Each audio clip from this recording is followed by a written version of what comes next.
राधे राधे। जय श्री कृष्णा। प्रिय भक्तों, आज मैं तुमसे एक बहुत गहरी और सच्ची बात कहना चाहता हूं। जीवन में सबसे बड़ा डर क्या है? अकेलापन। और सबसे बड़ी शक्ति क्या है? उसी अकेलेपन को स्वीकार कर लेना। मनुष्य अकेलेपन से डरता है क्योंकि उसे बचपन से सिखाया गया कोई साथ हो तो जीवन आसान है। लेकिन कोई यह नहीं सिखाता कि जब कोई साथ न हो तब भी कैसे खड़ा रहना है। जब श्री कृष्ण कुरुक्षेत्र में अर्जुन के रथ पर खड़े थे तब पूरी सेना होने के बाद भी अर्जुन अकेला पड़ गया था। उसके हाथ से गांडीव गिर गया। आंखों में आंसू थे और मन कह रहा था मैं नहीं लड़ सकता, मैं टूट गया हूं। उस समय अर्जुन के सामने अपने ही लोग खड़े थे, अपने ही संबंध, अपनी ही भावनाएं। और यही सबसे बड़ा युद्ध होता है, जब सामने शत्रु नहीं, अपने ही विचार खड़े हों। तब श्री कृष्ण ने क्या कहा? उन्होंने यह नहीं कहा कि सब तेरे साथ हैं। उन्होंने यह भी नहीं कहा कि तू कमजोर नहीं है। उन्होंने शांत स्वर में कहा, उठ अर्जुन, खड़ा हो, अपने कर्तव्य के लिए अकेले चल, मैं तेरे साथ हूं। प्रिय आत्मन, जीवन भी कुरुक्षेत्र ही है। यहां हर व्यक्ति तब तक तुम्हारे साथ चलता है जब तक तुम मुस्कुराते हो, जब तक तुम सफल दिखते हो, जब तक तुम देने की स्थिति में हो।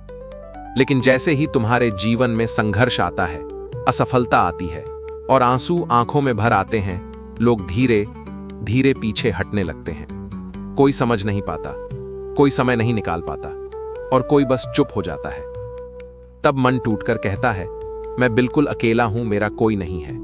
लेकिन सुनो, यही वो पल होता है जहां ईश्वर तुम्हें अकेले चलना सिखा रहा होता है। श्री कृष्ण कहते हैं, जब संसार साथ छोड़ दे तब समझ लेना कि अब मैं तुम्हें अपने हाथों में लेने वाला हूं। अकेले चलना कमजोरी नहीं है, अकेले चलना आत्मबल का जन्म है। भीड़ में तो हर कोई चलता है, पर जो अकेले चलता है वही इतिहास बनाता है। जब तुम भीड़ के बिना चलते हो तब तुम्हारी आत्मा बोलना शुरू करती है। तब तुम्हारे निर्णय लोगों की राय से नहीं, अंतरात्मा की आवाज से होते हैं। प्रिय आत्मन, भाग्य उन लोगों के पीछे नहीं चलता जो हर मोड़ पर किसी का सहारा ढूंढते हैं। भाग्य उनके पीछे चलता है जो कांपते हुए भी अपने कदम आगे बढ़ाते रहते हैं। याद रखना, जिस दिन तुमने अकेले चलने का साहस कर लिया, उसी दिन से तुम्हारा भाग्य तुम्हारी परीक्षा लेना बंद कर देता है और तुम्हारी रक्षा करने लगता है। अर्जुन ने भी युद्ध अकेले ही लड़ा। श्री कृष्ण ने शस्त्र नहीं उठाया, लेकिन सारथी बनकर हर क्षण साथ रहे। आज भी श्री कृष्ण किसी का युद्ध नहीं लड़ते, पर जो अकेला पड़ जाता है उसके जीवन का रथ खुद चला लेते हैं। जब तुम थक जाओ, जब रास्ता अंधेरा लगे, जब लगे कि अब कुछ भी नहीं बचा, तब बस इतना कहना, हे कृष्ण, मैं चल रहा हूं, अब तू संभाल लेना। और याद रखना, जो व्यक्ति अकेले चलना सीख जाता है उसे दुनिया की कोई ताकत तोड़ नहीं सकती, क्योंकि उसके पीछे दुनिया नहीं, ईश्वर खड़ा होता है।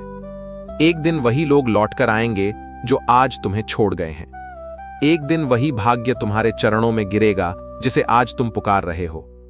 इसलिए रोना है तो ईश्वर के सामने रो, टूटना है तो उनके चरणों में टूटो, पर रास्ते से पीछे मत हटना, क्योंकि जहां मनुष्य की हिम्मत खत्म होती है वहीं से भगवान की कृपा शुरू होती है। अकेले चलो, सच्चाई से चलो, धैर्य से चलो, भाग्य अपने आप तेरे पीछे आएगा।